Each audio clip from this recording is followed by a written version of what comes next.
እነሆ ኢማን ላይ ዲን ላይ የዲን ህግጋት ላይ በወስዋስ መፈተን ጥቂት ማይባሉ ሰዎች የተጠቁበት ትልቅ ፈተና ሸይጣን ብዙ ሰዎችን ሐዘን ላይ የሚጥልበትና ዲናቸውን የሚያበላሽበት ህይወታቸው ላይ ሰላም እንዲያጡ የሚያደርግበትን መንገድ በዚህም የመጣ ጥቂት ማይባሉ ሰዎች ኢባዳን መጥላት ጀምረዋል። መኖር ሰልችቷቸዋል። ከቤተሰብ ተለይተዋል። ለመንፈስ ጭንቀትና ለአካላዊ ጉዳት ሁሉ ዳርጓቸዋል። በርካቶች አንድን ሶላት በየቀኑ ደጋግመው ይሰግዳሉ። ቤተሰቦቻቸው በስርዓቱና በማዕረግ ድረዋቸው ሲያበቁ ኒካህ የለኝም ኒካህ ወርዷል እያሉ በጥርጣሬ ይኖራል። በሆነ ባልሆነው የመወስወስና የሸይጣን ጉትጎታ ዘንበሮ አይፈጠርም መነሻል። በአምስተኛው ክፍለ ዘመን ከነበሩት ኢማም አልሐረመይን በመባል ከሚታወቁት ሊቅ እንደተጠቀሰው በወስዋስ ችግር የመጠቃት ሰበቡ በዋነኝነት ሁለት ነገሮች ናቸው ብለዋል። አንደኛው የዓቅል የአእምሮ ጉድለት ነው። ሁለተኛው ሸሪዓን አለማወቅ ነው ብለዋል። ሌላው የወስዋስ አይነት ንያ ላይ የሚፈጠር ወስዋስን እጅግ በጣም በርካታ ሰዎች ጧሃራ ማድረግ ሲፈልጉ ውዱእ ማድረግ ሲፈልጉ ሶላት መስገድ ሲፈልጉ ንያቸው ላይ ሸይጣን የሚጫወትባቸው ሰዎች አሉ። ውዱአቸውን ካጋመሱ በኋላ ሸይጣን መጥቶ አነየት ከሚላቸው አፍርሰው ድጋሜ እንዳዲስ ውዱእ ማድረግ ይጀምራል። የተወሰነ ሰውነታቸውን ካጠቡ በኋላ አንደኛውን ረስተሃል ይላቸዋል። ወሀከዛ ውዱእን እየደጋገሙ ሶላተል ጀማዓ ያልፋቸው ብዙ ውሃ ያፈሳል። በተለይ የውሃ ችግር ያለበት አካባቢ ላይ ራሳቸውም ይቸገራሉ፣ ሌሎችንም ያስቸግራል። ጀናባም ላይ ይሄውን ታጥበው ወጥተው ድጋሜ ተመልሰው ይገባዋል። ከመታጠብ በፊት አነየትከም እያላችሁ የሆነ ሰውነትህን ውሃ አልደረሰውም እያላችሁ ወሀከዛ ሶላትም ላይ ነይተው ሐርመው ከገቡ በኋላ አልነየትከም በትክክል እያለ እንዲወሰወሱ የሚያደርጋቸው ሰዎች አሉ። ስንት እንደሰገዱ እንዳያውቁ አድርጓቸው ሶላታቸውም ይደጋግመዋል። በሶላቱም በውዱኡም በዚህ መልኩ የረበሸና የወሰወሳቸው መጨረሻ ላይ የማጥበቅና የማስረር ችግር ላይ እንዲወድቁ ቢድዓ ውስጥ እንዲገቡ ያደርጋቸው። ከጊዜ በኋላም በዚህ መልኩ ሶላትን፣ ውዱእን፣ ትጥበትን እየደጋገሙ እንዲሰላችሁ በማድረግ ከዲናቸው እንዲርቁ አልፎ ሁሉ ዒባዳን እርግፍ አድርገው እንዲተው ያደርጋቸው። በወስዋስ ችግር ተጠቅቶ ሰላም ያጣ ሰው ቁርአንን አዘውትሮ ሊቀራ የጠዋት ማታን ዚክር ሊል ኢማኑን ሊያጠናክር ከመጥፎ ነገር ሊርቅ ዲንን ሊማር ይገባ። ሸይጣን ብዙ ጊዜ የሚቆጣጠረውና እንደፈለገ የሚያደርገው ጃሂልን ነው። ኢማኑ ላይ ጠንካራ የሆነ ኢማኑ እውቀት ላይ የተመሰረተን ሰው በቀላሉ አያጠቃም። እኔ በአላህ ከፍሬያለሁ የኩፍር ንግግር ተናግሬያለሁ ያሉ የሚያለቅሱ ሰዎች አሉ። ጠይብ ትከፍራለህ ከእስላም መውጣት ትፈልጋለህ የሚባሉ አዑዙ ቢላሂ ሚነ ሸይጣን ረጂም ብለው ነው የሚመልሱ። እንግዲያውስ ይህ ወስዋስ የኢማን ምልክት። እንዲህ አይነቱ ሰው ኢማኑ እዚህ ደረጃ በመድረሱ ይደሰት አልሐምዱሊላህ ሊል ይገባል። ነብዩ ሰለላሁ ዐለይሂ ወሰለም አልሐምዱሊላህ ብለዋል። ቅድም ሐዲስ ላይ እንደጠቀስን አላሁ አክበር ብለዋል። ከሸይጣን ጋር ትልቅ ጂሃድ ላይ ነው ያሉት ማለት። ሸይጣን ከአንድ ሰው ጋር ጂሃድ የሚፈጥረው ሲፈራም እሱ እንዳመፀው ሲያቅ ነው።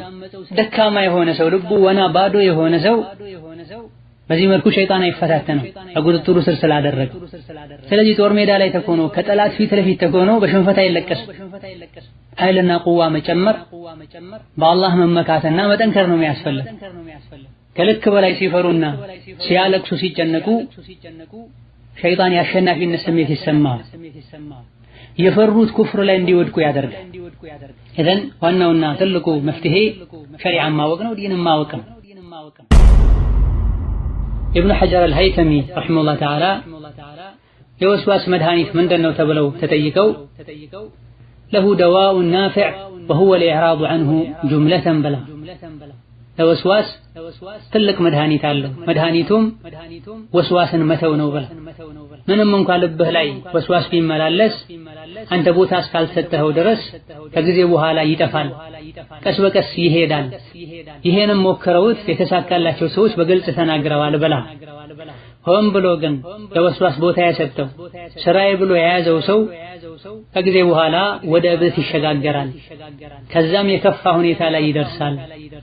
ወስዋስን ተከታትለውት ቦታ ሰጥተውት እዚህ ደረጃ ያደረሱ ብዙ ሰዎችን እናውቃለን ብላ فاسألوا أهل الذكر إن كنتم لا تعلمون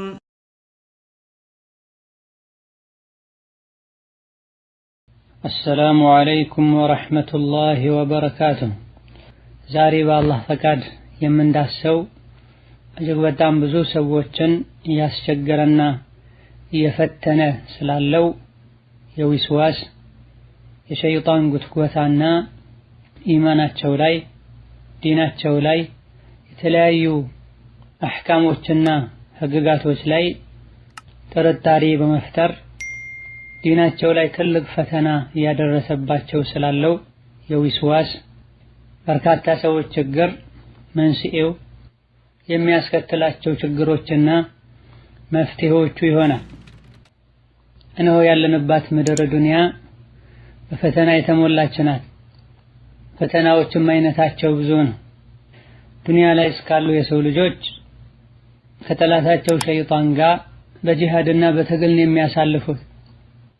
የሰው ልጆች ከሸይጣን ጋር የሚያደርጉት ትግል ሜዳው ልብ ነው። በዚህ ትግል የሰው ልጅ በኢማኑ በአላህ ፈቃድ ካሸነፈ ከልቡ ሸይጣንን ማባረር ይችላል። ኢማኑ ደካማ ሆኖ ወደ ጌታው መጠጋትን ትቶ በሸይጣን የተሸነፈ እንደሆነ ልቡን ሸይጣን ይቆጣጠረዋል፣ የፈለገውን ሁሉም ያደርጋል። እነሆ ኢማን ላይ ዲን ላይ የዲን ህግጋት ላይ በወስዋስ መፈተን ጥቂት ማይባሉ ሰዎች የተጠቁበት ትልቅ ፈተና ነው። ሸይጣን ብዙ ሰዎችን ሐዘን ላይ የሚጥልበትና ዲናቸውን የሚያበላሽበት ህይወታቸው ላይ ሰላም እንዲያጡ የሚያደርግበትን መንገድ ነው። በዚህም የመጣ ጥቂት ማይባሉ ሰዎች ኢባዳን መጥላት ጀምረዋል። መኖር ሰልችቷቸዋል። ከቤተሰብ ተለይተዋል። ለመንፈስ ጭንቀትና ለአካላዊ ጉዳት ሁሉ ዳርጓቸዋል። በርካቶች አንድን ሶላት በየቀኑ ደጋግመው ይሰግዳሉ። ቤተሰቦቻቸው በስርዓቱና በማዕረግ ድረዋቸው ሲያበቁ ኒካህ የለኝም ኒካህ ወርዷል እያሉ በጥርጣሬ ይኖራሉ። በየጊዜው ከተለያዩ አካባቢዎች እየደወሉ ከፍር ያለው ከእስላም ወጥቻለሁ እያሉ ችግራቸውና ፈተናቸውን የሚናገሩ ሰዎች በዝተዋል። እንዲህ አይነት ሁኔታዎች በመብዛታቸው ይህን ጉዳይ መዳሰስ የግድና አስፈላጊ ሆኗል። ሳይከፍሩ ከፍር ያለው የሚሉ ኒካሃቸው ሳይወርድ ጋብቻ ይፈርሳል የሚሉ ለዲናቸው ፍቅር ያላቸው ዲናቸውን እንዳጡ ተሰምቷቸው የሚያለቅሱ ሰዎች በዝተዋል። እነሆ ከላይ እንደተጠቀሰው ዱንያ ላይ እስካሉ ድረስ ፈተና አይቀርም። የፈተናው አይነት ብዙ ነው። የሰው ልጅ ትልቁ መፈተኛ ሸይጣን ሰውን ከሚፈትንበት መንገድ አንዱና ትልቁ ወስዋስን የሰው ልጆችን መጎትጎት ነው። ልባቸውን ለመቆጣጠር መሞከር ነው። በተለያየ መልኩ ጎትጉቶ ከአላህ መንገድ አውጥቶ ወንጀል ላይ ጥሎ ከአላህ ርቀው ማየት ነው የሚፈልገው። ውዱእ ያደረጉ ያጠቡትን ሰውነታቸውን አላጠብኩም እንዲሉ ካጠናቀቁና ከጨረሱ በኋላም ድጋሚ እንዳዲስ እንዲያደርጉ ኢላ ገይሪ ዛሊክ ያደረገ ቢድዓ ውስጥ የሚያስገባቸው ሶላተል ጀማዓን የሚያሳልፍባቸው በዚህም ብዙ ኸይር የሚያጡ ሰዎች አሉ። በአራትና በአምስት ደቂቃ ሊያልቅ የሚችለን እስትንጃ እና ውዱእ አንድ ሰዓት እንዲወስድባቸው የሚያደርግ በአንድ ሊትር ውሃ የሚጠናቀቀውን አንድ ባልዲ ውሃ እንዲያፈሱ የሚያደርጋቸው ብዙ ሰዎች አሉ።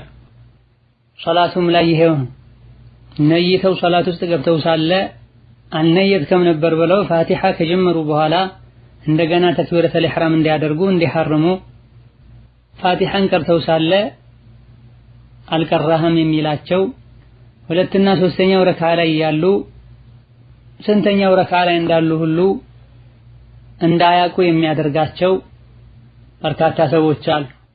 በዚህም ጥሩ ያደረጉ መስሏቸው አላህን ሳይሆን ሸይጣንን ይታዘዛሉ። በሆነ ባልሆነው ሰው እንዲጠረጥሩ ከሰው ጋር እንዲጣሉ ያደረገ የጎተጎተ ሰው ላይ ድንበር የሚያልፉማል። ባለቤቶቻቸውን እየጠረጠሩ ያላግባብ የሚመቱ ትርፍ ቃል የሚናገሩ አልፎ ሁሉ ህይወታቸውን የሚያጠፉ በትንሹ የጀመረው ዊስዋስ ለትልቅ አደጋ ያበቃቸው ሰዎች አሉ። እነሆ ጠላታችን ከሆነው ሸይጣን ምንም አይነት መመሪያ ልንቀበል አይገባም። አላህ በተከበረው ቃሉ ወኢማ የንዘገነከ ሚነ ሸይጣኒ ነዝጉን ፈስተዒዝ ቢላህ ኢነሁ ሁወ ሰሚዑል ዓሊም ብሎና ከሸይጣን የሆነ ጉትጎታ ቢገጥምህ ቢያስቆጣህ ቢወሰውስህ አዑዙ ቢላህ ሚነ ሸይጣን ረጂም በል በአላህ ተጠበቅ እንዲያድንህ ጠይቀው ተብለና በሆነ ባልሆነው የመወስወስና የሸይጣን ጉትጎታ ዘንበሉ አይፈጠርም መነሻል። በአምስተኛው ክፍለ ዘመን ከነበሩት ኢማም አልሐረመይን በመባል ከሚታወቁት ሊቅ እንደተጠቀሰው በወስዋስ ችግር የመጠቃት ሰበቡ በዋነኝነት ሁለት ነገሮች ናቸው ብለዋል። አንደኛው የዓቅል የአእምሮ ጉድለት ነው።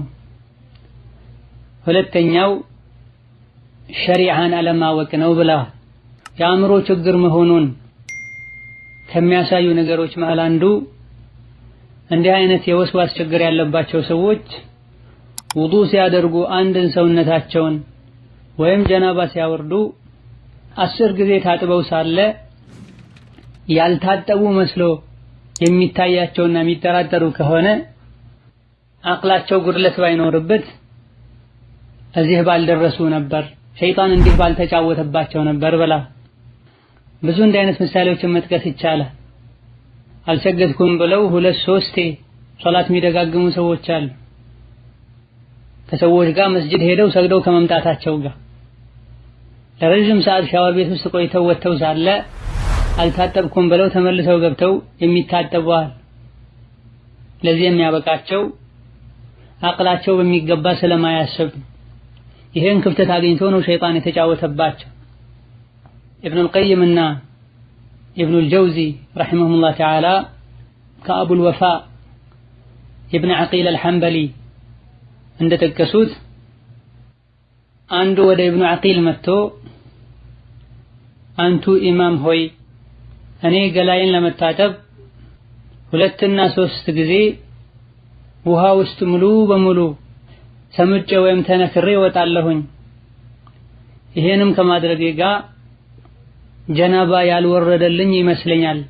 ታጥቤያለሁ አልታጠብኩም ብዬ እጠራጠራለሁ ብሎ ሲጠይቃቸው አቡል ወፋ ረሂመሁላህ ተዓላ ዞር በል ከዚህ አንተ ሶላት የሚባል ነገር የለብህም ቀርቶልሃል ብለውታል።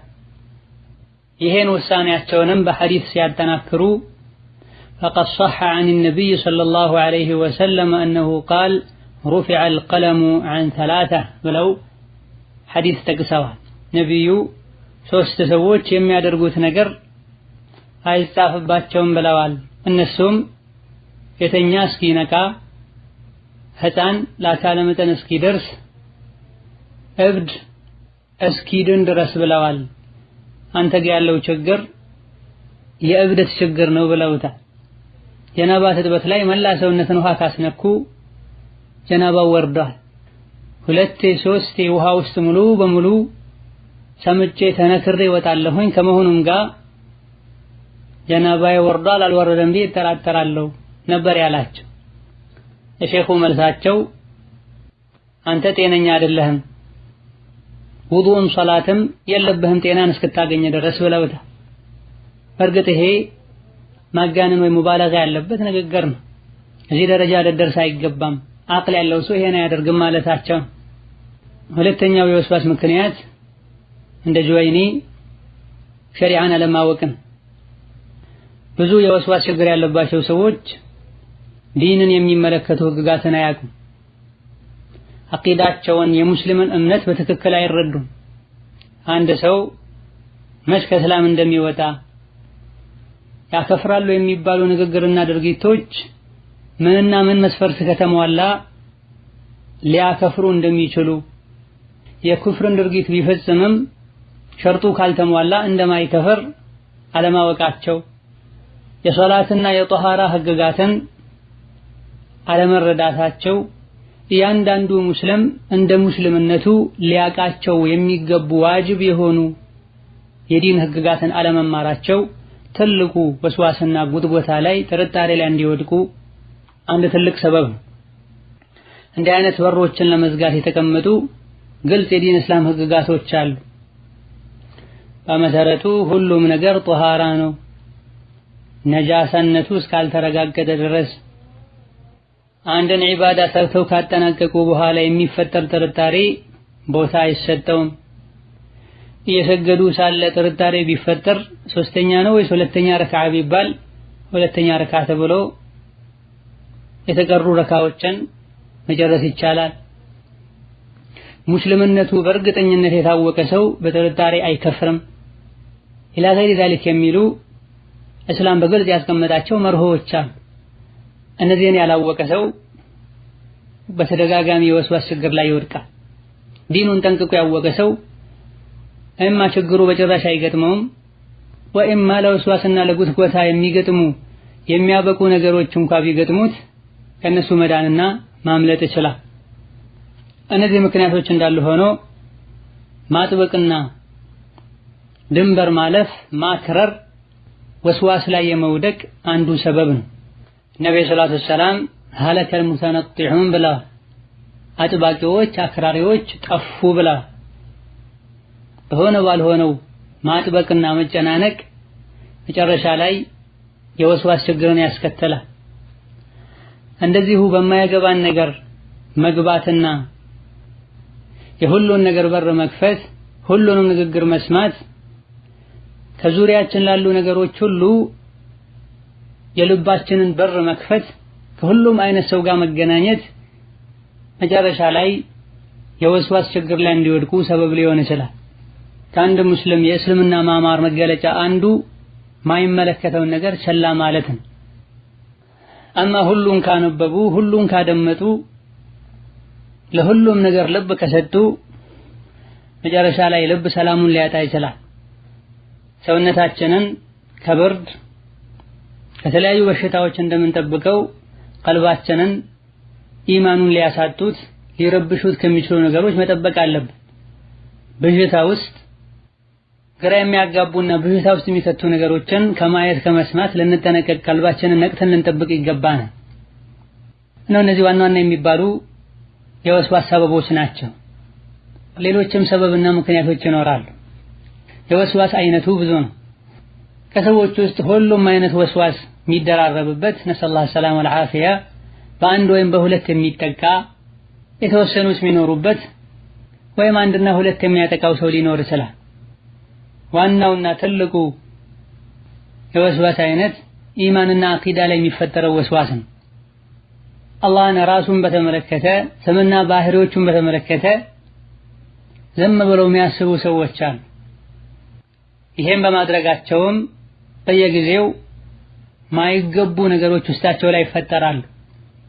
ጌታቸውን በተመለከተ መጥፎ ጥርጣሬን ይጠረጥራሉ። አላህ ማን ነው? ምን አይነት ነው? ማን ፈጠረው? ኢላ ገይሪ ዛሊክ የሚሉ መጥፎ ጥያቄዎች ነፍሳቸው ላይ ይፈጠራሉ። የእንዲህ አይነት የሐሳብ ችግር ውስጥ ከተዋቸው ሲያበቃ ሸይጣን ተመልሶ ደግሞ ይሄን በማሰብህ እንዲህ በማለትህ ከፍራል ከዲንህ ወጥተሃል ይላቸው።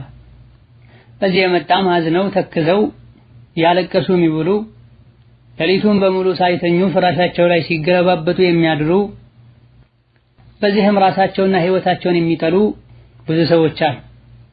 በዚህ መልኩ ህይወታቸውን ያበላሸባቸው ሸይጣን በየጊዜው የመጣ ከእስላም ወጥተሃል፣ በአላህ ከፍረሃል፣ መጨረሻ ጀሃነም ነው ኢላ ገይሪ ዛሊክ ያለ ያስፈራራቸዋል። እንዲህ አይነት ችግር ያለባቸው ሰዎች ባለንበት ጊዜ ሐቂቃ በጣም በዝተዋል። የዚህ መፍትሄው ምን እንደሆነ በመቀጠል የምንጠቅስ ይሆናል። ሌላው የወስዋስ አይነት ንያ ላይ የሚፈጠር ወስዋስን እጅግ በጣም በርካታ ሰዎች ጧሃራ ማድረግ ሲፈልጉ፣ ውዱእ ማድረግ ሲፈልጉ፣ ሶላት መስገድ ሲፈልጉ ንያቸው ላይ ሸይጣን የሚጫወትባቸው ሰዎች አሉ። ውዱአቸውን ካጋመሱ በኋላ ሸይጣን መጥቶ አነየት ከሚላቸው አፍርሰው ድጋሜ እንደ አዲስ ውዱእ ማድረግ ይጀምራል። የተወሰነ ሰውነታቸውን ካጠቡ በኋላ አንደኛውን ረስተሃል ይላቸዋል። ወሀከዛ ውዱእን እየደጋገሙ ሶላተል ጀማዓ ያልፋቸዋል። ብዙ ውሃ ያፈሳል። በተለይ የውሃ ችግር ያለበት አካባቢ ላይ ራሳቸውም ይቸገራሉ፣ ሌሎችንም ያስቸግራሉ። ጀናባም ላይ ይሄው ነው። ታጥበው ወጥተው ድጋሜ ተመልሰው ይገባሉ። ከመታጠብ በፊት አነየት ከሚያላቸው የሆነ ሰውነትህን ውሃ አልደረሰውም ያላቸው። ወሀከዛ ሶላትም ላይ ነይተው ሐርመው ከገቡ በኋላ አልነየትከም በትክክል እያለ እንዲወሰወሱ የሚያደርጋቸው ሰዎች አሉ። ስንት እንደሰገዱ እንዳያውቁ አድርጓቸው ሶላታቸው የሚደጋግሙ አሉ። በሶላቱም በውዱኡም በዚህ መልኩ እየረበሸና እየወሰወሳቸው መጨረሻ ላይ የማጥበቅና የማስረር ችግር ላይ እንዲወድቁ ቢድዓ ውስጥ እንዲገቡ ያደርጋቸዋል። ከጊዜ በኋላም በዚህ መልኩ ሶላትን፣ ውዱእን፣ ትጥበትን እየደጋገሙ እንዲሰላችሁ በማድረግ ከዲናቸው እንዲርቁ አልፎ ሁሉ ዒባዳን እርግፍ አድርገው እንዲተው ያደርጋቸዋል። ንጹህ የሆነውን ውሃ ተነጅሷል እያለ ሙሉ ባልዲ ውሃ የሚያፈሱ ሙሉ በርሜል ውሃ የሚያፈሱ ሰዎች አሉ። ጾምም ላይ ሐጅም ላይ ይሄውን ሐጅ ላይ ጠዋፍ ስንት እንዳደረጉ ስንት ጠጠር እንደወረወሩ ልባቸው ያወቀ መጀመሪያ ቆጥረው ያመጡትን ጠጠር በአግባቡ ጨርሰው ወርወረው ሳለ 5 ነው የወረወርከው 6 ብቻ ዞረህ ነው የወጣኸው እያለ ዳግም ያስለፋቸው ሰዎች አሉ። በዚህም ዒባዳቸው እንዲበላሽ የዒባዳን ጥፍጥናም ጭምር እንዲያጡ ያደርጋቸዋል።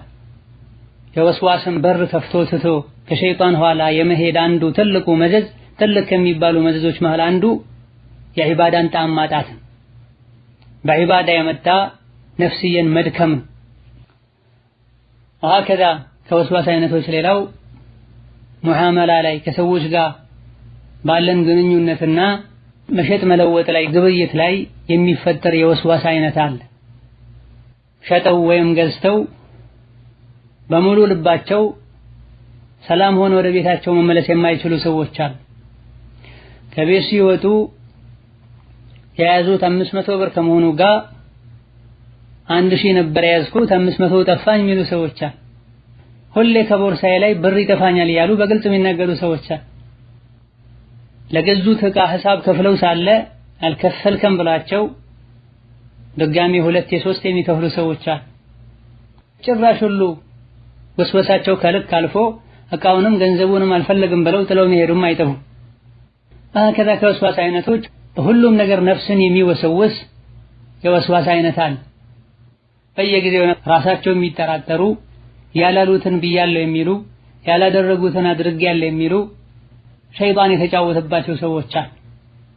ከዛ በዚህ መልኩ የወስዋስ ችግር ላይ የወደቁ ሰዎች የዲንም የዱንያም በርካታ ችግሮች ይደርሱባቸዋል።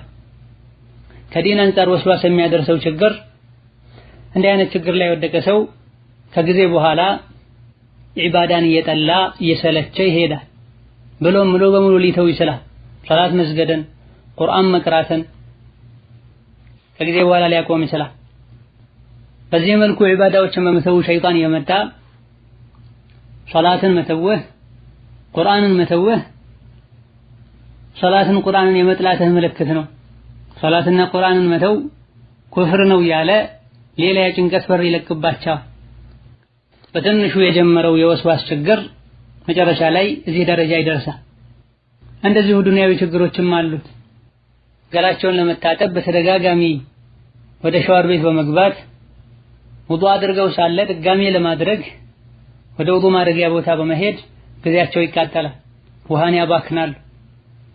ደግመው ደጋግመው ሰውነታቸውን በማጠብም ሰውነታቸው እንዲጎዳ ሊያደርግ ይችላል።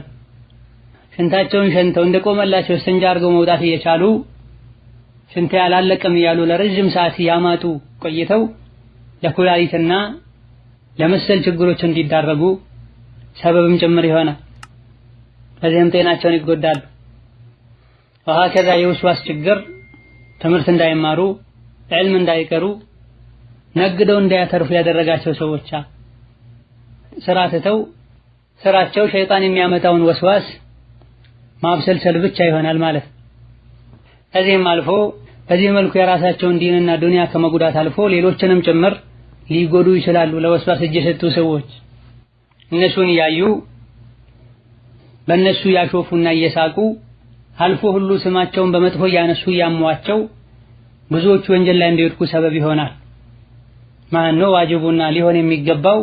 እንደዚህ አይነት የተፈተነን ሰው ሲያዩ ለሱ ዱዓ ማድረግ፣ ከእንዲህ አይነቱ ሙሲባም አላህ እንዲጠብቀን ለራሳችንም ዱዓ ማድረግ ነው። اللهم عافيه ማለት ነው። اللهم عافني مما ابتليته به ማለት ነው። ወላኪን ሁሉ ሰው ይሄን ላያቅ ይችላል። እንዲህ አይነት የወስዋስ ችግር ያለባቸው ሰዎች ደጋግመው ሲሰግዱ ደጋግመው ውዱእ ሲያደርጉ በሚያዩበት ወቅት የሚያሾፉ የሚያሙ ሰዎች አይጠፉም። የእነሱ ድርጊትም ተገቢ አይደለም። ላላዋቂዎች አርአያም ጭምር ሊሆን ይችላል። እንዲህ አይነት ችግር ያለበት ሰው አልሰገድኩም ብሎ ደጋግሞ የሚሰግድን ሰው ያዩ ጥሩ ያደረገ መስሏቸው የሱን መንገድ የሚከተሉ ሰዎች አላዋቂዎች አይጠፉም። ከዚህ የከፋም አለ። ዲንና የዲን ሰዎች በመጥፎ እንዲጠሩ ሰበብ ሊሆኑ ሁሉ ይችላሉ።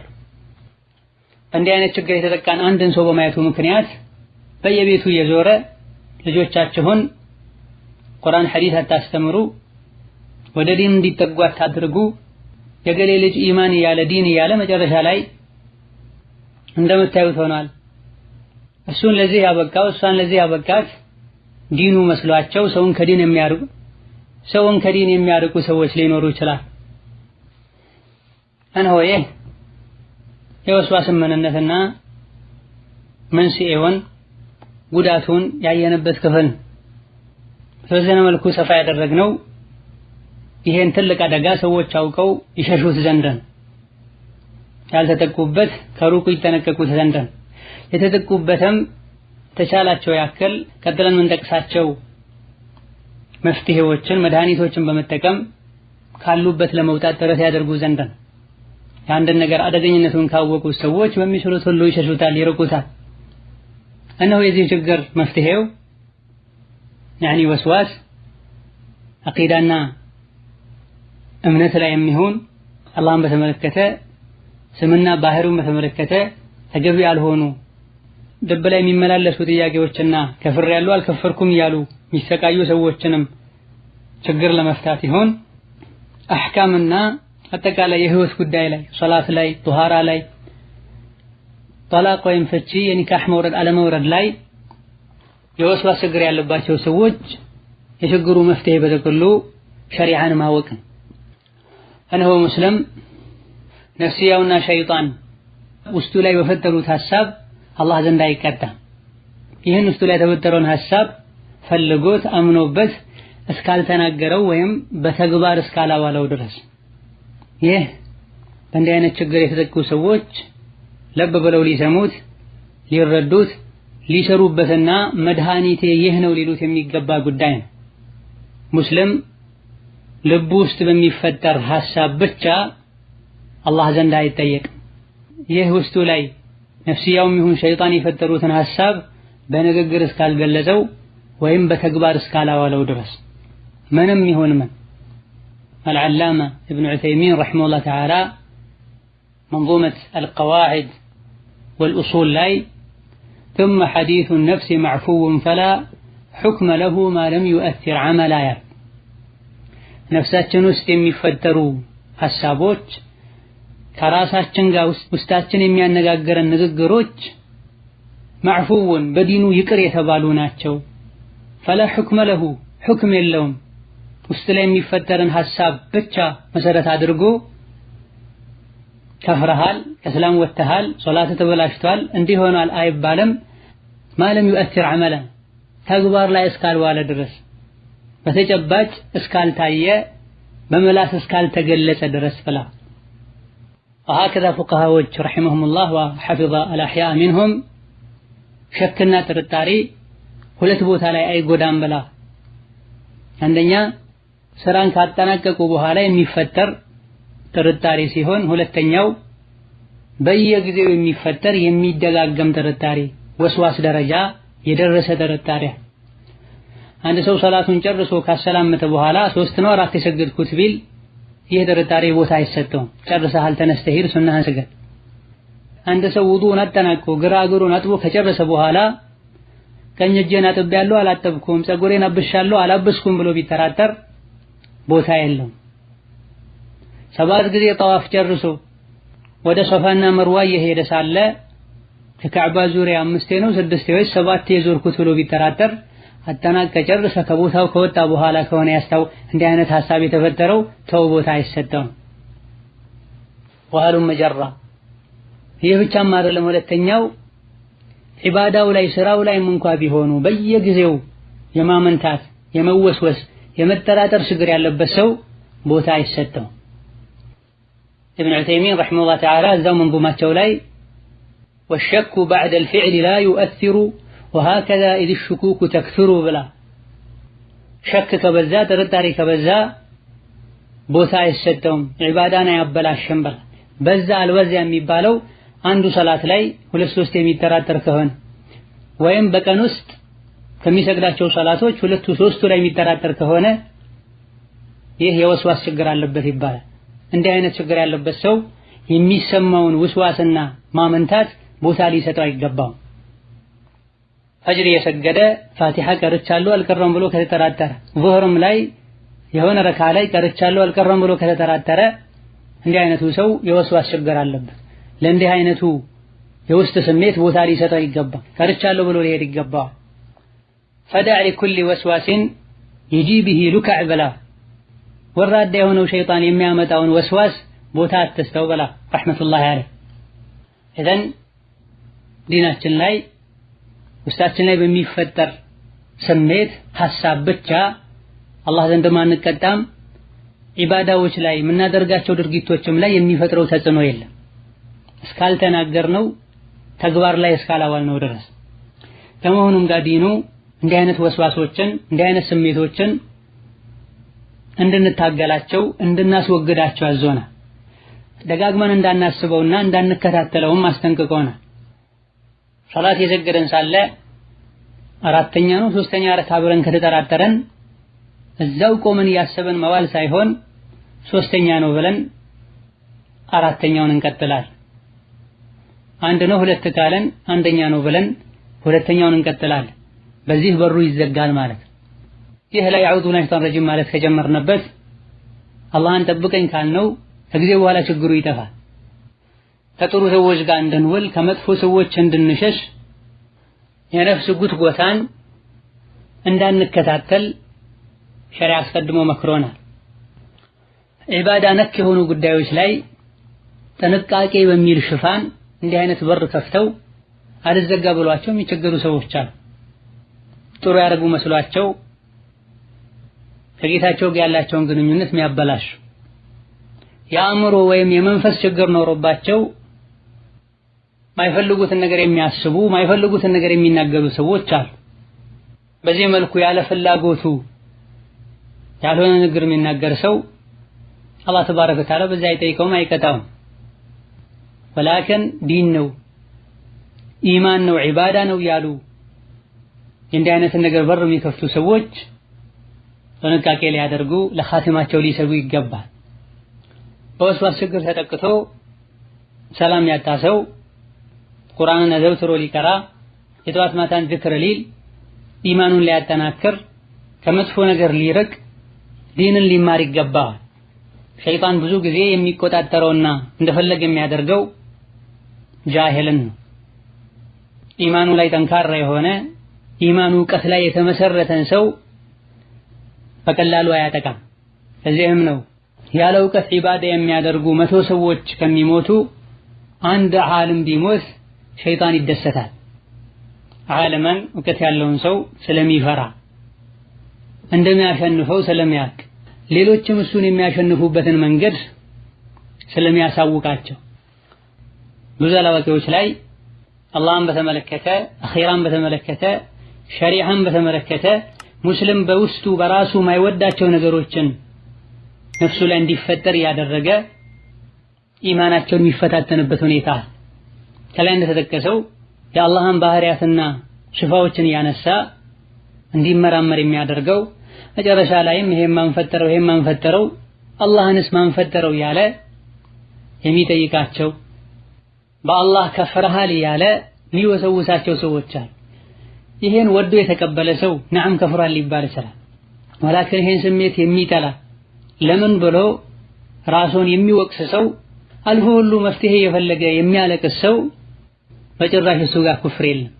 ይህ ማልቀሱና መጨነቁ ውስጡ ላይ የሚፈጠረው እንዲህ አይነቱን ስሜት መጥላቱ ግልጽ የሆነ የኢማን የሙእሚንነት ምልክት ነው። ሆኖም እንዲህ አይነቱን ነገር ሊከታተለው ሊያበዛው አይገባም። ለማስወገድ ጥረት ሊያደርግ ይገባዋል እንጂ እኔ ከፍር ያለው ያለ ራሱን ሊያከፍር ሶላት ብሰግዱሉ ምን ያደርግልኛል ብሎ ሊተው አይገባውም። ይሄ የሚያደርጉ ሰዎች አሉ። ሶላት የሰገድኩ ሳለ ለምን ትሰግዳለህ? ባለፈው ከፍረህ የለም ወይ ከእስልምና ወጥተህ የለም ወይ ያለ ያሰቃየኛል ብለው በተደጋጋሚ የሚናገሩ ሰዎች አሉ። በሐቂቃው ግን እንዲህ አይነት ችግር የገጠማቸው ሰዎች ይህን ስሜት እስከጠሉትና ከሱ ለመሸሽ ሙከራ እስካደረጉ ድረስ ይህ ስሜት የሙእሚንነታቸው ምልክት ነው። አቡ ዳውድና ኢማም አሕመድ ከአብዱላህ ብን አባስ የዘገቡት ሐዲስ አንድ ግለሰብ ወደ ነቢዩ መጣና አንቱ የአላህ መልእክተኛ ሆይ እኔ አንዳንዴ ውስጤ ላይ የሚሰማኝ ስሜት አለ። ይሄን የሚሰማኝን ስሜት በአፌ ግልጽ አድርጌ ከምናገረው ከሰማይ ወድቄ ብፈተፈት አልያ ደግሞ ተቃጥዬ ከሰል ብሆን እመርጣለሁ ሲላቸው ነቢ አለይሂ ሰላቱ ወሰላም አላሁ አክበር አሉ 3 ጊዜ። እንዲህ አይነት ስሜት ተሰማችሁ እንዴ? አላሁ አክበር አላሁ አክበር አላሁ አክበር አሉና የሸይጣንን ሴራ ወደ ጉትጎታ ያዞረው አላህ ምስጋና ይገባዋል። ይሄን እንደ ኒዕማና ጸጋ በመቁጠር አላሁ አክበር ብለዋል 3 ጊዜ። አልሐምዱሊላህ ብላ ብዙ ሰዎች እንደሚገምቱት ኩፍርና አደጋ አድርገው አልቆጠሩትም። ነብዩ ሰለላሁ ዐለይሂ ወሰለም ሸይጣን እናንተን ከዲናችሁ ሊያወጣ ከአላህ ሊያርቅ የሚያደርገው ጉትጎታ ሁሉ ከሽፎ ሳይሳካ ቀርቶ ወስዋስ ብቻ ነው የሆነው። ከዛ ያለፈ ነገር ማድረግ አልቻለምና እናንተ ከሱ በልጣችሁ ተገኝታችኋል፣ አሸንፋችሁታል ማለታቸው ነው አለይሂ ሰላቱ ወሰላም። በዚህ መልኩ ነብዩ ሰለላሁ ዐለይሂ ወሰለም አላህን ካመሰገኑ ካላቁት በኋላ ደስታቸውን ከገለጹ በኋላ ሐዲታቸው ላይ መፍትሄ ሊሆን የሚችልን ነገር ነግረውታል። እንዴት በዲንህ ትጠራጠራለህ? እንዴት እንዲህ አይነት ስሜት ይሰማሃል? ኢማንህ ችግር አለበት አላሉት። እንዲህ አይነት ስሜት ተሰማችሁ እንዴ? አልሐምዱሊላህ አላሁ አክበር ነው ያሉት። ከዛ በኋላ አንዳችሁ እንዲህ አይነት ስሜት ሲሰማው ፈላ የስተርሲላል አይከታተለው እንዲህ አይነቱን ነገር በዛው አይቀጥል። አዑዙ ቢላሂ ሚነ ሸይጣን ረጂም ይበል። አመንቱ ቢላሂ ወህደሁ በአላህ ብቻ አመንኩኝ ይበል። በአንዳንድ ዘገባዎች አመንቱ ቢላሂ ወረሱሊህ በአላህና በረሱል አምኛለሁ ይበላል። መፍትሄው ይሄ ነው። ይሄን ነገር ወዶ በዚህ ዙሪያ ያሰቡ አለመቀጠል። አላህ ማን ነው? ከየት መጣ? ከሱ በፊት ማን ነበር? አላህን ማን አስገኘው? ኢላ ገይሪ ዛሊክ መናገሩ መግለጹ የሚከብድን ነገር ውስጡ ላይ ሸይጣን የሚፈጥርበት ሰው አለ። ሙእሚን የሆነ ሰው ይሄን ወዶ አይቀበልም፣ ይጠላዋል። ከመጥላቱም የመጣ ነው ሰሐቢዩ ይሄን ከምናገረው ከምገልጸው ከሰማይ ወድቄ ብፈተፈት ተቃጥዬ ከሰልቦን ይሻለኛል ያለ። ይሄን ስሜት መጥላቱ የሙእሚንነቱ ምልክት ነው። ምንም እንኳን የኢማን ምልክት ነው ቢባል ይሄን ነገር ያብሰለሰሉ መቆየቱ ተገቢ አይደለም፣ አይመከርም። ስለዚህ ነብዩ ፈላ የስተርሲላ ይሄን አይከታተለው፣ ሐሳቡን ወደ ሌላ ያዙር። ለዚህም ያግዘው ዘንድ አዑዙ ቢላሂ ሚነሽ ሸይጣን ረጂም ይበል፣ አመንቱ ቢላሂ ወህደሁ ይበል፣ አመንቱ ቢላሂ ወረሱሊህ ይበል ብላ። እነዚህ ቃላት ለምን ተመረጡ? ምክንያት አላቸው፣ ወደፊት የሚጠቀስ ይሆናል። ከሰሐቦች መሃል አንዱ አይሁዶች ሰላት ስንሰግድ ምንም አይነት ወስዋስ አይሰማንም በሙሉ ልብ ነው ምን ሰግደው ይላሉ ተብሎ ሲነገረው ቀድሞውን ሸይጣን ባዶ ልብ ውስጥ ምን ሊያደርግ ይገባል ብሎ መልስ ሰጥቷል። አይሁዶች በነብይ የካዱ የከፈሩ ሰዎች ናቸው። ሲሰግዱ ምንም አይነት ወስዋስ እንደማይሰማቸው ሲናገሩ ሸይጣን እኮ የሚወሰውሰው ልቡ ላይ ኢማን ያለበትን ሰው ነው ሊያሸንፈው እየታገለ። ቀድሞውኑ ልቡ ላይ ኢማን የሌለ ሰው ልቡ ወና ነው ባዶ ነው። ሸይጣን ምን ሊያደርግ እዛ ይሄዳል? በቁጥጥሩ ስር አድርጎታልና ከሱ ጋር ምንም አይነት ግብግብ የሚፈጥርበት ምክንያት የለም ብላ ኢብኑ ከሲርም ረሂመሁላህ ተዓላ ወኢን ትብዱ ማ ፊ አንፉሲኩም አው ትኽፉሁ ዩሐሲብኩም ቢሂላህ የሚለውን የበቀራን አንቀጽ ሲፈስሩ ፈአማ ማ ላ የምሊኩ ደፍዑሁ ሚን ወስወሰቲ ነፍሲ ወሐዲቲሃ የሰው ልጅ ሊቆጣጠረውና ሊያስወግደው የማይችል የነፍስ ጉትጎታ ወስዋስማ فهذا لا يكلف به الإنسان የሰው ልጅ በዚህ ላይ አይጠየቅም። وكراهية الوسوسة السيئة من الإيمان ልብ ላይ የሚፈጠርን መጥፎ ወስዋስ መጥላት የኢማን አካል ነው። ኢብኑ ባዝም ረሂመሁላህ ተዓላ የሚከተለው ጥያቄ ቀረበላቸው።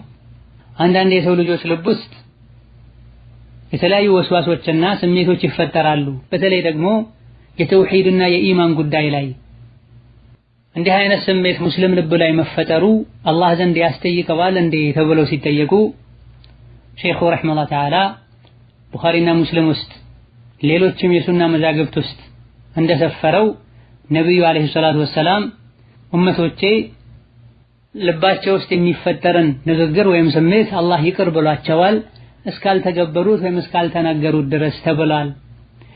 ሰሐቦችም ረድዋኑላሂ ዐለይሂም ነቢይን አለይሂ ሰላቱ ወሰላም ውስጣቸው ላይ ስለሚፈጠርባቸው ወስዋስ ጠይቀዋቸው አማክረዋቸው ነብዩ ሰለላሁ ዐለይሂ ወሰለም ذاك صريح الإيمان ይሄማ ግልጽ የሆነ ኢማን ነው ብለው መልሰዋል።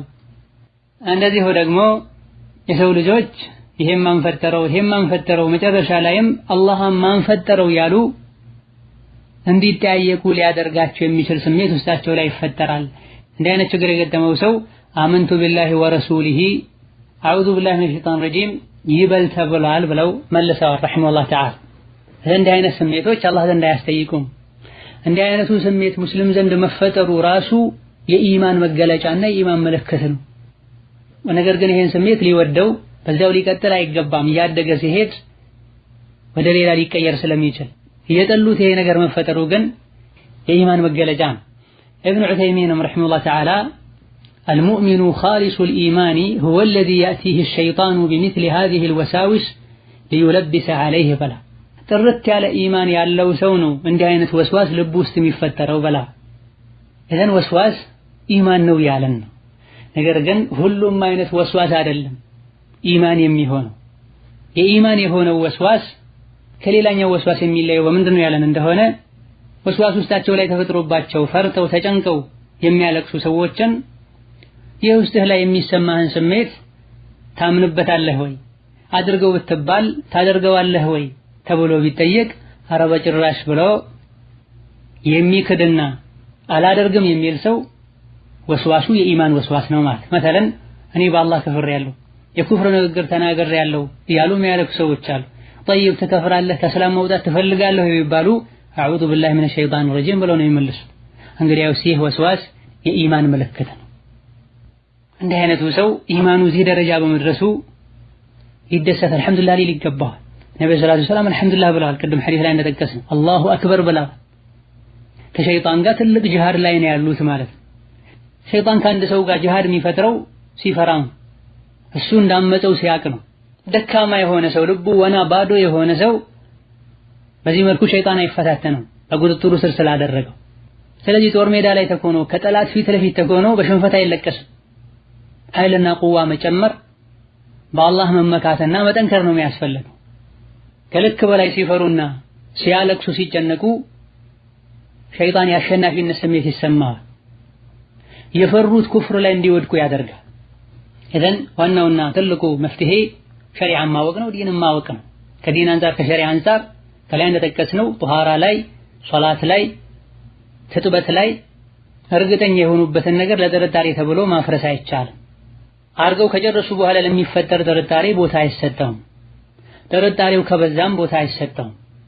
እምነት ላይ አቂዳ ላይ በመሰረቱ በአላህ ብቸኝነት በነብዩ ረሱልነት የሚያምን ሰው ውስጡ ላይ የሚፈጠር ወስዋስ ነፍስያው የምታናግረው ንግግር በምላሱ አውጥቶ እስካልተናገረው በተግባር እስካላዋለው ድረስ ከእስላም ሊያወጣው አይችልም። ከእስላም ሊያወጣው ቀርቶ የሙእሚንነቱ መገለጫ ነው ጭምር ያለን። የሸሪዓ ግንዛቤ ካለን ይሄን ካወቀን መረጋጋት እንችላለን። ስለዚህ ዋናውና ትልቁ የዚህ ችግር መፍትሄ ዲንን መማር። ከዛ ከመፍትሄዎች ሌላው በዚህ መልኩ የሚፈጠሩ ወስዋሶችን ተከትሎ መሄድ፣ በወስዋስ ምክንያት የሚመጡ መልእክቶችን ተቀብሎ መተግበር፣ የሰሩትን ስራ አፍርሶ ሌላ ስራ ለመስራት መሞከር አላህን ያስቆጣል። ሐራምና ወንጀልም ጭምር ነው። ሸይጣንን መታዘዝ ነው። ሸይጣን አልሰገድክም ስላላቸው መልሶ መስገድ አላህን ሳይሆን ሸይጣንን መታዘዝ ነው። በአላህ ብቸኝነት የሚያምኑ ከመሆኑ ጋር ከፍሬያለሁ ብሎ ማልቀስ፣ ስለከፈርኩኝ ካሁን በኋላ በሰግድ ብዙም ዋጋ የለውም ብሎ ዒባዳን ማቆም ሸይጣንን መታዘዝ ነው።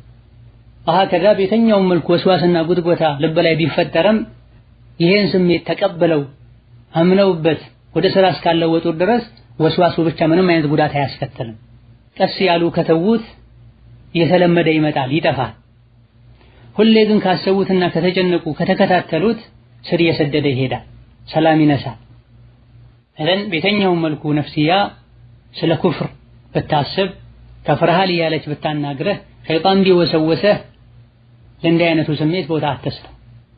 በራስህ ፍላጎት በራስሽ ፍላጎት አስበህ ወስነህ እኔ እስላምን አልፈልግም ከእስላም ወጣለሁ ኩፍር ይሻላል እስካላልክ ድረስ ወይም በምላስ እስካልተናገርክ ድረስ ይሄን ደግሞ በአላህ የሚያምን ሰው መቼም አያደርገውም።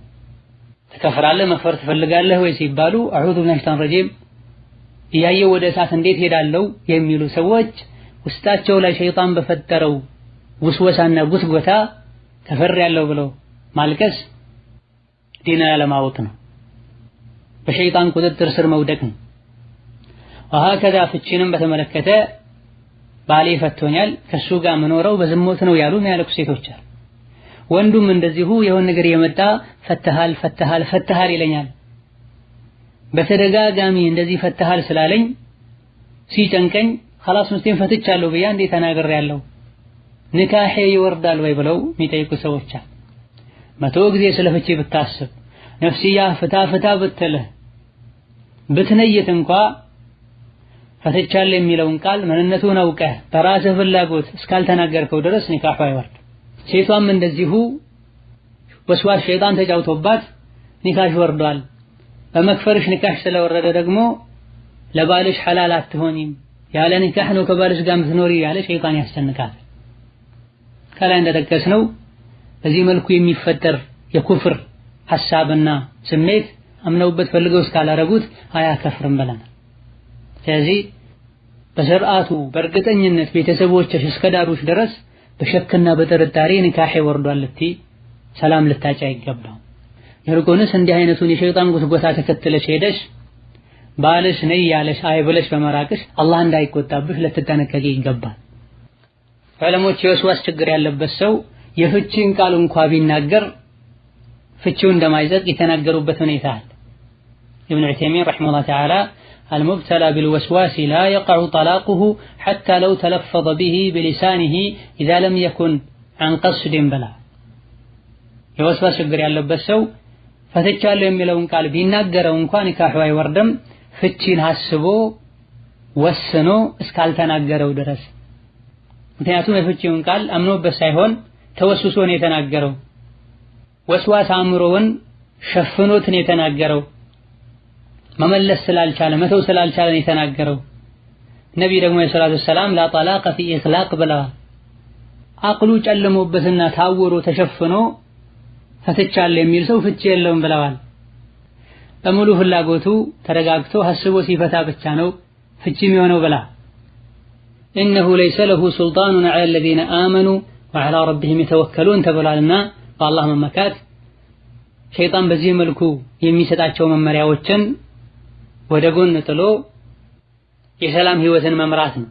ኢብኑ ሐጀር አልሀይተሚ ረሂመሁላህ ተዓላ የወስዋስ መድኃኒት ምንድነው ተብለው ተጠይቀው ለሁ ደዋኡን ናፊዕ وهو الإعراض عنه جملة بلا ለወስዋስ ትልቅ መድኃኒት አለው መድኃኒቱም ወስዋስን መተው ነው ብላ ምንም እንኳን ልብህ ላይ ወስዋስ ቢመላለስ አንተ ቦታ እስካልሰጠኸው ድረስ ከጊዜ በኋላ ይጠፋል ቀስ በቀስ ይሄዳል ይሄንም ሞክረውት የተሳካላቸው ሰዎች በግልጽ ተናግረዋል ብላ ሆን ብሎ ግን ለወስዋስ ቦታ ያሰጠው ስራዬ ብሎ የያዘው ሰው ከጊዜ በኋላ ወደ እብት ይሸጋገራል ከዛም የከፋ ሁኔታ ላይ ይደርሳል ወስዋስን ተከታትለውት ቦታ ሰጥተውት እዚህ ደረጃ ያደረሱ ብዙ ሰዎችን እናውቃለን ብላ የወስዋስ ችግር ያለበት ሰውም አዑዙ ቢላሂ ሚነ ሸይጣን ረጂም ይበል ውስጡ ላይ የተፈጠረውን የወስዋስ ስሜት ከመከታተልም ይታቀበለዋል ነብዩ በሐዲታቸው አሉና ይሄ ነብያዊ መድኃኒት ልብ በለው ነው በስሜት ማይናገሩት ነብይ ናቸውና ለኡመታቸው ያስተማሩት አሉና ይሄን መድኃኒት ያልተጠቀመ ኸይርን ሁሉ የተነፈገ ሰው ነው ምክንያቱም ወስዋስ ከሸይጣን ነው የሚመጣው ሸይጣን ደግሞ ሙእሚንን ጥመት ላይና ብዥታ ላይ ለመጣል የማያደርገው ጥረት የለም ህይወቱን ለማበላሸትና ቀልቡን ለማጨለም ከእስላም ለማውጣት የማይፈነቅለው ድንጋይ የለም ብለው እነ ሸይጣን ለኩም ዐዱውን ፈተኺዙሁ ዐዱዋ የሚለውን አንቀጽ አስቀምጠው ሸይጣን የናንተ ጠላት ነው እንደ ጠላት ያዙት ብላ አንዳንድ ሐዲሶች ላይም አመንቱ ቢላሂ ወረሱሊሂ በል ተብሏል እነሆ የነብዩን ሱና ልብ ያለ ሰው የነብዩ መንገዳቸው ሸሪዓቸው ገርና ግልጽ ሆኖ ያገኘዋል ችግርና መጨናነቅ የሚባል ነገርም የለበትም ወስዋስ ሲሰማን አመንቱ ቢላሂ ወረሱሊ እንድንል የታዘዝነው በአላህ ማመን ችግሮችን ሁሉ ይቀርፋል ወስዋሱ በዋነኝነት የተፈጠረውም አላህን ራሱን በተመለከተ አመንቱ ቢላሂ ወህደሁ ብለን መናገራችን ወስዋሱ ተጠራርጎ እንዲወገድ ያደርጋል ወረሱሊሂ ብለን መጨመራችን ደግሞ በረሱሉ ሱና መሰረት ነው የሚሄደው ብለን እምነታችንና አቂዳችንን መግለጽ በረሱል ሱና መሰረት ከሄደን ደግሞ የረሱሉ ሱና ገርና ግልጽ ነው ከአቅም በላይ የሆነ ነገር የለበትም ያጨናንቅ ነገር የለበትም ሰግደው ሳለ አልሰገድኩም ውዱእ አድርገው ሳለ አላደረኩም በአላህ አምነው ሳለ ከፈር ያለው እንድንል የሚያዝ ዲን አይደል እንዲህ አይነት ችግር የገጠመው ሰው አመንቱ ቢላሂ ወረሱል እንዲል የታዘዘውም ከዚህ አንፃር እዘን በአላህ ትክክለኛውን ኢማን ያመነ ሰው የወስዋስ ችግር ይወገድለታል ከዒዝ ብን አብድሰላም እንደተነገረው ወስዋስ ከሸይጣን የመጣ በሽታ ነው እንዲህ አይነቱን ችግር ያመጣው ኢብሊስ ነው ሸይጣን እየተዋጋው ነው ያለው እሱን መታገል የሙጃሂድን አጅር ያገኛል ምክንያቱም ኢብሊስን መዋጋት የአላህን ጠላት መዋጋት ነው ብሎ ያመነ ሰውና ሸይጣንን በኢማኑ ምክንያት ሲፈታተነው የተዋጋው ሰው የሙጃሂድን አጅር ነው የሚያገኝ ገልጻ እነሆ ሸይጣን ከድሮ ጀምሮ የሰው ልጆችን ፈትኗል የሰው ልጆችን አባት አደምን ፈትኗል እስከ መጨረሻው የሰው ልጆችን እንደሚፈተንም ቃል ገብቷል ዝቷል ይሄ አንዱ የፈተና አይነት አንዱ ጂሃድ ነው ልንሰብር ልንታገለው ይገባናል ኢማም ሙስሊም ረሂመሁላህ ተዓላ ሶሒሐቸው ላይ ከዑስማን ኢብኑ አቢል ዓስ እንዳስተላለፉት ዑስማን ለነብዩ ሰለላሁ ዐለይሂ ወሰለም ሸይጣን በኔና በሶላቴ መሃል ግርዶሽ ፈጥሮብናል በሶላቱ እንዳልሰግድና እንዳልቀር አድርጎኛል ሲላቸው ነብዩ ሰለላሁ ዐለይሂ ወሰለም ከሱ አላህ እንዲጠብቅህ ጠይቀው ወደ ገራም 3 ጊዜ እትፍ በል ብለውታል ያሉኝን አደረኩኝ አላህ አስወገደልኝ ብላ ኢዘን ወስዋስ ከሸይጣን ነው ሸይጣን ጠላታችን ነው ጠላታችንን ሸይጣንን መዋጋት መታገል አለብን አንዱ የጂሃድ አይነት ነው እጅልን ሰጥ ልንሸነፍ አይገባም ወሀከዛ ለዚህ ችግር መፍትሄ ከሚሆኑት ሌላው ዱዓ ማብዛት ነው ያ አላህ ይሄን አንሳልኝ ማለት አንድ ሰው መንገድ ይሄደ ሳለ ውሻ ቢያባረው ቢጮህበት ድንጋይ ያነሳ ውሻውን ለመመለስ ከሚታገልና ከሚቸገር የውሻውን ባለቤት ውሻህን ያዘልኝ ማለት ቀላል መፍትሄ ነው እዚህም ጋር ያ አላህ ሸይጣንን ያዘልኝ ከተንኮሉ ጠብቀኝ ብሎ ዱዓ ማድረግ ዱዓ ስናደርግ ብዙ ጊዜ ከአንገት በላይ ዱዓ የምናደርግ ነው የሚመስለው ስለተወሰኑ ጊዜዎች አድርገን ነው የምናቆመው ጭንቅ ላይ ያለ ሰው ጭንቁ እስኪወገድለት ድረስ የተጨነቀን ሰው ዱዓ ሊያደርግ ይገባል ቀንና ማታ እየሰገደ ጾሞ ከማፍጠሩ በፊት በተለያየ መልኩ ዱዓን ሊያበዛ ይገባል። እንደዚሁ ቢስሚላህ ማለት አዑዙ ቢላህ ሚነሽ ሸይጣኒ ረጂም ማለት ማብዛትም ትልቅ መድኃኒት ነው። ወከዛሊክ በተለያየ መልኩ ዚክር ማብዛትም ትልቅ መድኃኒት ነው። በተለይ ላኢላሃ ኢለላህ ማለትን ማብዛት። ላኢላሃ ኢለላህ ማለት አንደኛ ደረጃ ተውሂድን ማጽደቅ ነው። በሁለተኛ ደረጃ ላኢላሃ ኢለላህ የዚክሮች ሁሉ ዋና ናት። ለየት ባለ መልኩ ደግሞ የምሽትና የንጋት ዚክሮችን፣ ሲተኛ የሚባሉ ዚክሮችን ትኩረት ሰጥቶ መከታተል። ወሀከዛ ከመፍትሄዎቹ አንዱ ቁርአን መቅራት ነው። ቁርአንን መቅራት ማዘውተር፣ በተከታታይ ማድመጥን፣ ሲቀሩም ይሁን ሲያደምጡ ልብን ሙሉ በሙሉ ወደ ቁርአን አዙሮ ሊሆን ይገባል። መድኃኒት የወሰደ ሁሉ መድኃኒቱ እንደማይፈውሰው ሁሉ ቁርአን የቀራ ሰው ሁሉ ያደመጠ ሰው ሁሉ ከቁርአን ፈውስ ሊያገኝ መፍትሄውን ሊያገኝ አይችልም። እነማ ሙሉ በሙሉ ልቡን ሰጥቶት መድኃኒቴ ነው ብሎ አምኖበት የቀራና ያደመጠ ሰው ነው ከቁርአን መፍትሄ ሊያገኝ የሚችለው። ለዚህ ችግር ለየት ባለ መልኩ ደግሞ ቁል አዑዙ ቢረቢን ናስን፣ ቁል አዑዙ ቢረቢል ፈለቅን፣ ቁል ሁወላሁ አሐድን፣ አያተል ኩርሲና የሱረቱል በቀራ መጨረሻን ልናዘወትር ይገባል። የጠዋትና ማታ ዚክር ላይ ከአምስት ወቅት ሰላቶች በኋላ ስንተኛ ቀንም ይሁን ማታ በተለያዩ ወቅቶች እነዚህ አያና ሱራዎችን አዘውትረን የቀራን እንደሆነ ሁሉንም አይነት ወስዋስ አላህ ያስወገድልናል ቢሐውሊሂ ወቁወቲሂ። ወሀከዛ ሱረቱል በቀራ ሙሉውን፣ ሱረቱ አሊ ዒምራን ሙሉውን መቅራትም ለዚህም ይሁን ለሌላ ችግሮች መፍትሄ ይሆናል። እነዚህ ሁለት ሱራዎች ልዩ ጥቅምና ደረጃ እንዳላቸው ነብይ ተናግረዋል። ወሀከዛ ሁሌ ውዱእን ማዘውተር፣ ውዱእ መጀደድ፣ በውዱእ መንቀሳቀስ እንዲህ አይነቱን ችግር ለመፍታት ትልቅ ሚና ይጫወታል። ወሀከዛ ከትልልቅ መፍትሄዎች መሃል አንዱ ቸላ ማለትና ለዚህ ነገር ቦታ አለመስጠት ነው።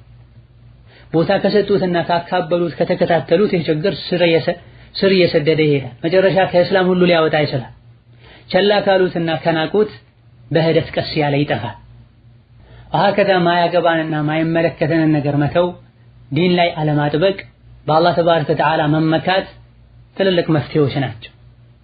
ከመጨረሻም ወንጀልን መተውና ሙሉ በሙሉ ወደ አላህ መመለስ፣ ጊዜን በዒባዳ ማሳለፍ፣ በዚክር ማሳለፍ ትልቅ መፍትሄዎች ናቸው። አላህ ተባረከ ወተዓላ ከሸይጣን ሸር ከጉትጎታው ይጠብቀን። በመጨረሻም የወስዋስን ችግር ፉቃሃዎች ስለ ዲን እስላም ህግጋት በጻፉበት ጊዜ የወስዋስን ችግር ከግምት በማስገባት አንዳንድ ከዚህ ጋር ተያያዥ የሆኑ አህካሞችን ያስቀምጡበት ሁኔታ አለ።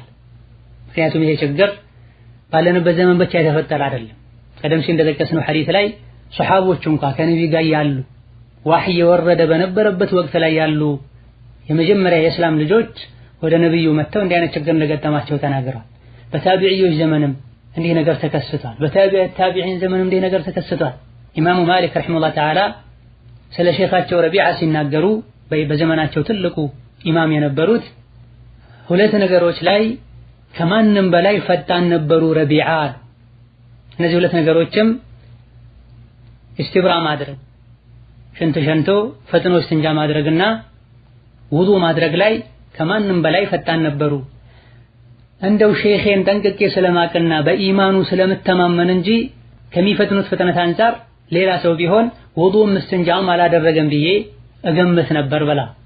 ኢብኑ ሁርሙዝ የሚባል ሌላ ኢማም ደግሞ ውዱእ ሲያደርጉና ኢስቲብራ ሲያደርጉ ሽንታቸውን ሸንተው ሲጠርጉና ሲያደራርቁ ይቆዩ ነበር።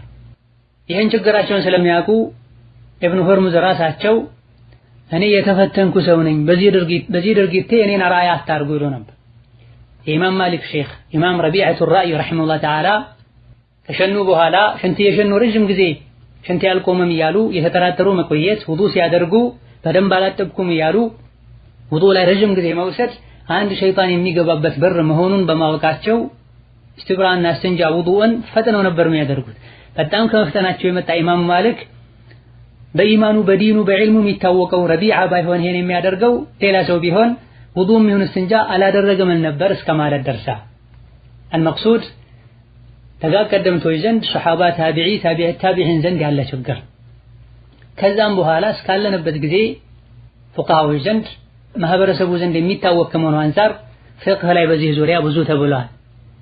እዚህ ጋር ጠቃሚ የመላቸውና ለብዙ ሰዎች ለችግሮቻቸው መድኃኒት መፍትሄ ሊሆኑ የሚችሉ የተወሰኑ ነጥቦችን እጠቅሳለሁ። አንደኛው የሐነፊያ ፊቅህ ላይ እንደተጠቀሰው ነጃሳ የነካውን ቦታና ልብስ ሲያጥብ አንድ ሰው ነጃሳው እስኪወገድ ድረስ ማጠብ አለበት። ነጃሳው የሚታየው ነገር ከተወገደ ምልክቱ ሽታው ቢቀርም ችግር አይኖረው። ነገር ግን አሉ የወስዋስ ችግር ያለበት ሰው መቼም ቢሆን ስለማይረጋጋና 100 ጊዜም ካቢያጥብ የጠራ ስለማይመስለው የወስዋስ ችግር ላለበት ሰው 3 ካጠበ ይበቃዋል በሩን ለመዝጋት። እንደዚሁ ከወስዋስ መነሻዎች ሌላው የሽንት ጉዳይ ነው። ሽንት ቤት ገብተው ጨርሰው ሲነሱ የሆነ ቦታዬን ድጋሜ ነካኝ የሚሉ ድጋሜ ሽንት ወረደ የሚሉ የመስጂድ በጋራ ሰዎች ሽንት ቤት የሚጠቀሙበትን መጸዳጃ ቤት ለረጅም ሰዓት ይዘውት ሰው እንዲቸገር የሚያደርጉ ሰዎች አሉ። የወስዋስ ችግር ያለበት ሰው አንድ ቦታ ላይ ሽንቱን ሸንቶ እዛው ቦታ ላይ እንዳይታጠብረው ህግ አስቀምጠዋል ፉቃሃዎች። ምክንያቱም የታጠበ ሳለ ሽንቱን የሸናበት ቦታ ላይ ፈሶ መልሶ ነጅሶኛል እያለ ቀኑን ሙሉ ሲታጠብ እንዳይውል ማለት ነው። ወሀከዛ በሻፊዒያና በሐንበልያ መዝሀብ መሰረት ወስዋስ ያለበት ሰው ሽንቱን ሸንቶ እስቲንጃ ካረገ በኋላ በሀፍረተ ገላው በኩል ልብሱ ላይ ውሃ እንዲረጭ መመሪያ አስቀምጠዋል። ለምን የተባለ እንደሆነ ውዱእን ጨርሶ እስቲንጃና ውዱእን ጨርሶ ከወጣ በኋላ እርጥበት ተሰማኝ ያለ ድጋሜ ወደ ውዱእና ወደ እስቲንጃ መመለስ ቢፈልግ ይሄ እርጥበት ቅድም የረጨሁት ውሃ ነው ብሎ የወስዋስን በር እንዲዘጋ ማለት ነው። ኢማም አሕመድም ረሂመሁላህ ተዓላ አንድ ሰው እስቲንጃ ካረገ በኋላ ድጋሜ ሌላ ሽንት ወጣኝ ብሎ ቢጠራጠር ቦታ አይስጠው፣ መውጣቱን 100% እርግጠኛ እስካልሆነ ድረስ ተው ቸላ በለው፣ እሱ ከሸይጣን ነው ኢንሻአላህ ተዓላ ከጊዜ በኋላ ይወገድልሃል ብላ። እንደዚህ ውዱእ ያደረገ ሳለ አንድ ሰው ቢወሰወስ ነይቻለሁ አነየትኩም ቢል አጥቤያለሁ አላጠብኩም ቢል አንዴ ከሆነ እንዲህ ነገር የገጠመው እርግጠኛ ለመሆን እንደ አዲስ ማድረግ አለበት። ነገር ግን በየጊዜው እንዲህ አይነት ነገር የሚፈጠርበት ከሆነ ቦታ ሊሰጠው አይገባም። ጥርጣሬውን ትቶ ባለበት ሊቀጥል ይገባል በላ። አልፎ ሁሉ ሶላት ውስጥ ነይቼ ገብቻለሁ አልገባሁም ለሚል ሰው በመሰረቱ ንያ በልብ ከመሆኑ ጋር በየጊዜው ሲሰግድ አልነየትኩም ያለ ተመልሶ ወጥቶ የሚገባ ከሶላት ወጥቶ ድጋሚ ሐርሞ የሚገባ ወጥቶ ድጋሚ ሐርሞ የሚገባ ሰው መፍትሄው በድምጽ መነየት ነው ብለው ያስቀመጡ የሐንበልያ የሻፊዒያ የሐነፊያ ሁሉ ዑለሞች አሉ። በመሰረቱ ንያ በልብ ነው። ሲነይቱ ነወይቱ ሶሊ ሶላተ ፈርድ ዙህሪ 4 ረክዓትን አው العصر او المغرب ያሉ መናገር አስፈላጊ አይደለም፣ ሱና አይደለም። ወላኪን አስሉ ይሄ ነው፣ ሁሉም ሊያደርግ የሚገባው ይሄ ነው። ነገር ግን አንዳንድ ሰዎች ሶላት ውስጥ ገብተው ሳለ ሳትነይት ነው የገባኸው ያለ ሸይጣን የሚወሰውሳቸው ተመልሰው የሚወጡ ከሆነ የተወሰነ ሰግደው ድጋሜ እንደሚያደርጋቸው ከሆነ የተወሰኑ ሐነፊዮች ሻፊዒዮችና ሐንበልዮች ይሄን ችግር ለማስወገድ በግልጽ ለራሱ ያሰማ ነይቶ መግባት አለበት ብላ። ይሄ ሁሉ የሚስማማበት ጉዳይ አይደለም። በሐቂቃ ወስዋሱ ከበዛ ሁሉም ነገር ላይ መተው ነው ብለናል። እዚህም ጋር መተው ነው። አንድ የተጠራጠረ ሰው ወጥቶ ነይቶ ቢገባ ችግር የለውም። ላኪን ሁሌ የሚጠራጠር ከሆነ ጥርጣሬውን መተውና አልነየትከም ቢለውም ሸይጣን ከውስጡ ነይቻለሁ ብሎ መቀጠሉን። ላኪን ፉቃሃዎች እዚህ ደረጃ ሁሉ ደርሰዋል ማለት በመሰረቱ ንያ በልብ ነው ከማለታቸው ጋር የወስዋስ ችግር ያለበት ሰው ግን ወስዋሱን በሩን ለመዝጋት በምላሱ እየተናገረ ለራሱ ያሰማ ነይቶ መግባት አለበት ያሉበት ሁኔታ አለ። ላኪን በላጁና የተቻለው አልነየትከም እንኳን ቢለው ሸይጣን ነይቻለሁ ብሎ ባለበት መቀጠል ነው። ከሶላት ሩክኖች መሃል አንዱን እንኳን ሩክን መተው አይቻልም።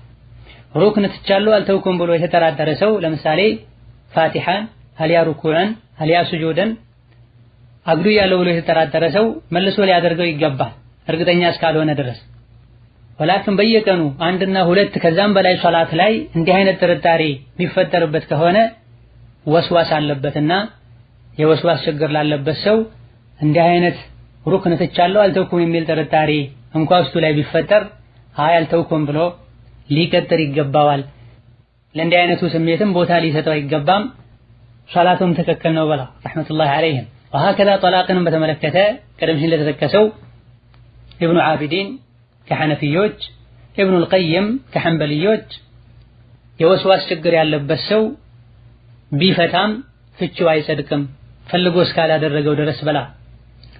በመጨረሻም ሙስሊም ከመሆኑ ጋር በወስዋስ ምክንያት ከፍሬያለሁ ከእስላም ወጥቻለሁ የሚልን ሰው በተመለከተ ዑለሞች ረሒመሁሙላህ ተዓላ إن تكلم الموسوس بكلام يقتضي الردة لم يكن في حقه ردة بلا የወስዋስ ችግር ያለበት ሰው የሚያከፍርን ቃል እንኳን ቢናገር የወስዋስ ችግር ላለበት ሰው ኩፍር ነው አይባልም በላ። هذا والله تعالى أعلم። ይሄን እጅግ በጣም ትልቅ የሆነና ብዙ ሰዎችን እያጠቃ ያለን ችግር በእንደዚህ አጭር ሙሐደራ መዳሰሱ ይከብዳል። ወላኪን ለጥቆማ ያክል ይሄን ካለን ይበቃናል። አሰሉላህ أن يبارك فيما قلنا وما سمعنا ونسأله أن يذهب عنا وسواس الشيطان وكيده وأن يزيدنا علما وإيمانا وعملا ويرزقنا الفقه في الدين ويعصمنا من الفتن إنه على كل شيء قدير وبالإجابة جدير. والسلام عليكم ورحمة الله وبركاته.